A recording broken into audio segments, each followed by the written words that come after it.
You're here to find out what happened to those who leaked information about Pokemon Sword and Shield early. Sign in, sit right down, get ready to comment down below, and let people know I exist by liking and sharing the video, and we'll get right into that.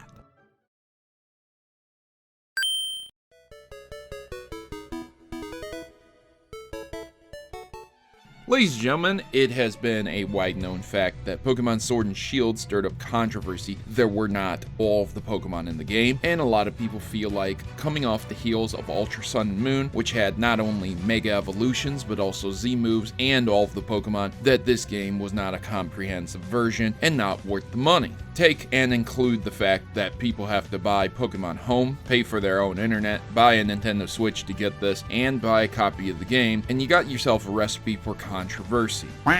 Previous games didn't include every single Pokemon, but there were ways to obtain them through trades, and you didn't have to buy an exterior type of subscription to get that to occur. Fast forward, as the game is coming out, as we're being introduced to DLC, as the Pokemon Company are letting us know information about the upcoming updates for Pokemon Sword and Shield, we get leaks. Leaks of this roster that includes all of the Pokemon that are going to be able to be introduced within the DLC, and new Pokemon as well, which is nice. Here's the problem. When you do that, what ends up happening is it causes irreparable damages to the company as they are building hype and momentum marketing their product. So what ended up happening is that there were 4 leakers, and all 4 of these leakers were on various social media websites, from Facebook to Discord, as well as a website known as FU Nintendo. The courts have approved Nintendo to subpoena the people on 4chan and Discord and get them into court to be sued for those irreparable damages, and they will obviously be summoned to court and have to defend themselves in the court of law for leaking information before the game was out.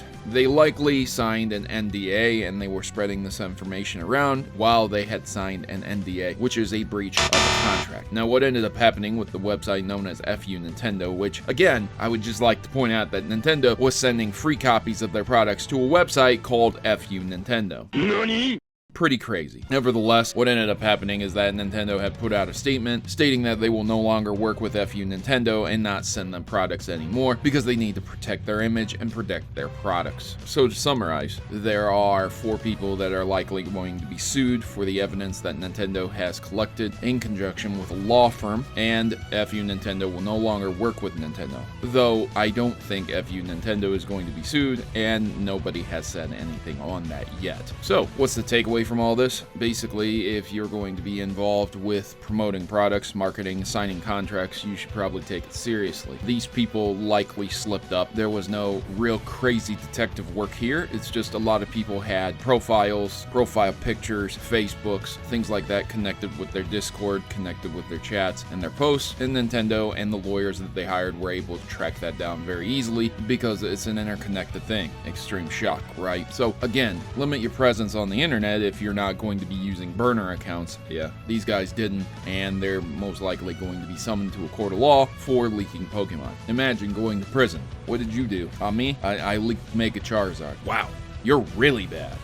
It's almost like a joke, but for real. If they don't end up paying the damages owed, they likely would end up in prison for that. So there you go, ladies and gentlemen. I thought I would do a quick video on that and give you an update. Do you believe that Nintendo is in the right for suing for damages? Do you believe that Game Freak and the Pokemon Company are right for exposing these leakers, shaming them, and then also seeking damages from these people? Do I think they'll pay? Probably not. They probably don't have the money to do so, but they're clearly going to pursue something to publicly humiliate them in the effort to deter others from doing it in the future.